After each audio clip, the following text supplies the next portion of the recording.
पंडोकर सरकार दरबार सनातन धर्म की बात करता है, सनातनियों की बात करता है, सनातनी संस्कृति के अंतर्गत रहने के लिए आपको बाध्य कर रहा है।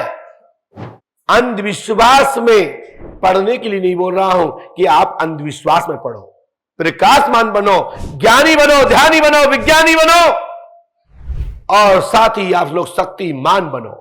आपके अंदर शक्ति होगी तो आप अच्छे से अच्छे व्यक्ति से टकरा सकते हो, धुरंधर से धुरंधर को, राक्षस को पछाड़ सकते हो और अपने जीवन में स्वतः ही सफलता प्राप्त कर लोगे। वही ताकत पाने के लिए तो पंडोगर धाम आए हो।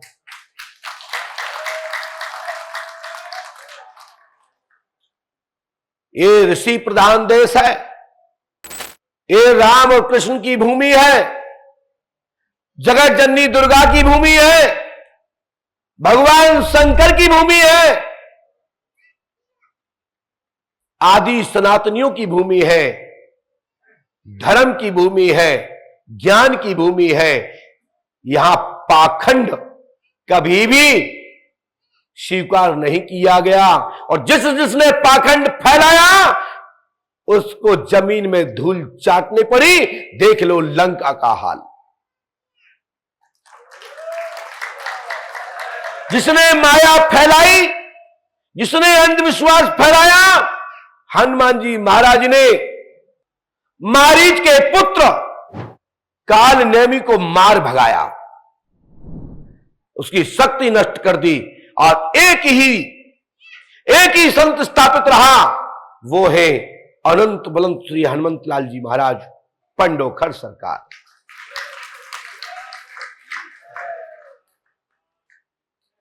क्योंकि जहां असली होगा वहां नकली आ ही नहीं सकता,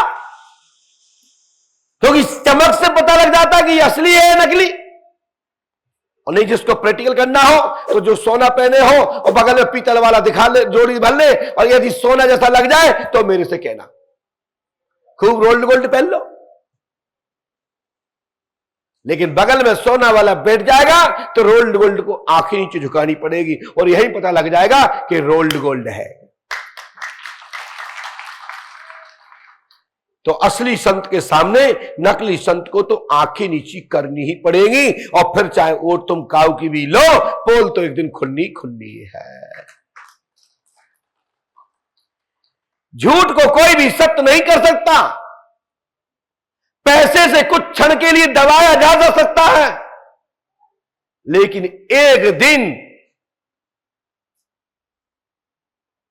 दिन जो पैसे से दबाया गया वही पैसे से दबाने वाला व्यक्ति तुम्हें बर्बाद कर देगा। यह प्रमाण मैं गुरु शरण पंडोकर धाम पीठाधीश्वर होने के नाते और आपका गुरु होने के नाते, आपका मार्गदर्शक होने के नाते मैं कहना चाहता हूं कि सत्य की ही विजय होती है, सत्य ही जीतता है। असत्य थोड़ी क्षण में भला ही फल फूलता है, लेकिन असत्य को धूल चाटनी पड़ती है। यह बात सत्य है। पूरे दुनिया में विख्यात हो जाता है कि इसने पाखंडवाद के माध्यम से, फ्रॉडपना से इसने ये अर्जित किया है, ये तो फलाने की चीज थी, इसने तो छुड़ा रखा है। बताओ, ऐसा आप लोग कहते हो? एक दूसरे के बारे में नहीं कहते हो? आप अपने क्षेत्र में ही कहते हो ये फलानी डुकरिया को मार के संपत्ति छुड़ा रही, तब से बन गया, नहीं तो हमारे तो मैदारी करते। भलाई सामने कक्का जी कहियो और कहते लोग, लेकिन पीछे से अपने दामाद से, अपने बेटा का, हम जाना थे सियासत को। बोले कहा है? बोले फलाने की तो पहले पानी भरते, एक बगल में डुकरिया रहती, बाकी तो कोई हिते नहीं, बा को संग ये रहे, बा से इनने पूरी संपत्ति हड़प ली और बा मार भगा दे, पता नहीं कहां चली गई, तब से जी राजा साहब बन गए। सामने भलाई कोई ना कहे, लेकिन पीछे से इतिहास उस व्यक्ति के पीछे चलता है, चाहे वो वहां बैठ जाए चाहे यहां बैठ जाए, इतिहास पीछे ही रहता है और उसको ही मुड़ने पर इतिहास के पन्ने पलटने लगते हैं। यदि किसी को इतिहास अपना जानना हो तो एक बार चुनाव लड़ लेना, पता लग जाएगा तुम कहां से पैदा हुए हो।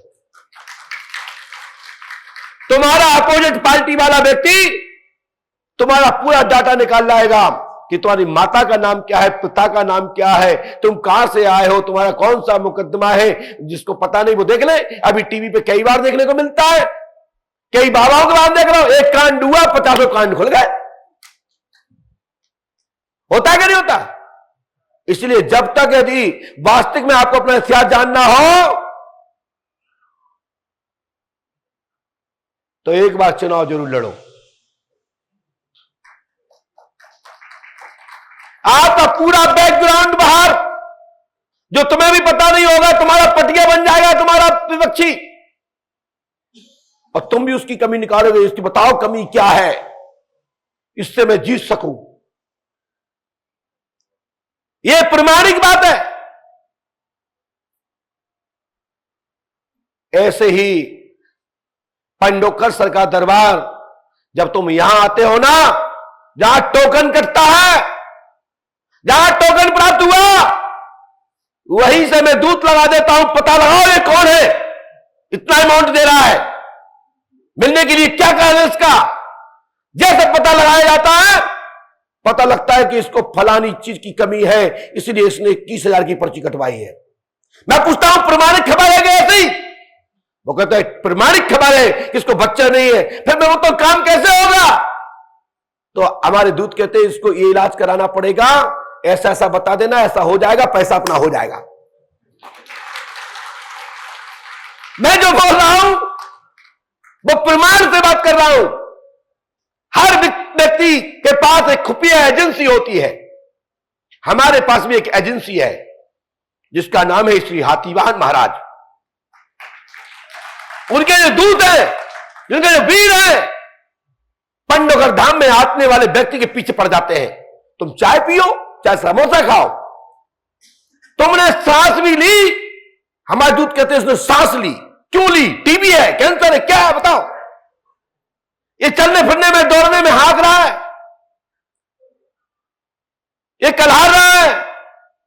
तो पूछते हैं, पूछो उसको क्या सी बीमारी है, उसको पता ही नहीं पड़ता, वो बता देता है। बाई सुन लेती है, बाई में रिकॉर्ड हो जाती है। हमारे लोग जाते हैं, बाई को पढ़ते हैं, फटाफट यहां पर्चा बन जाता है। लोग बोले आप कैसे बता देते हो? मैंने कहा मैं बताने की दम रखता हूं। कैसे? बिगड़ जाने किसी के बारे में कोई जान सकता है? हम कहते बिल्कुल नहीं जान सकता। लेकिन हां, जो जिस विषय का मास्टर होता है वो उस विषय का मास्टर जानता है कि इस व्यक्ति को क्या जरूरत है।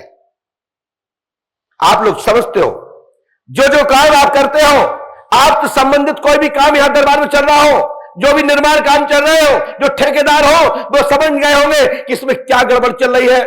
भलाई बोले ना बोले, क्योंकि हम तो आए अच्छे के लिए, अभी कोई लड़ जाए तो, लेकिन वो समझ जाएगा कि इसमें एक कमी है, यदि ऐसा हो जाए तो भविष्य और अच्छा होगा।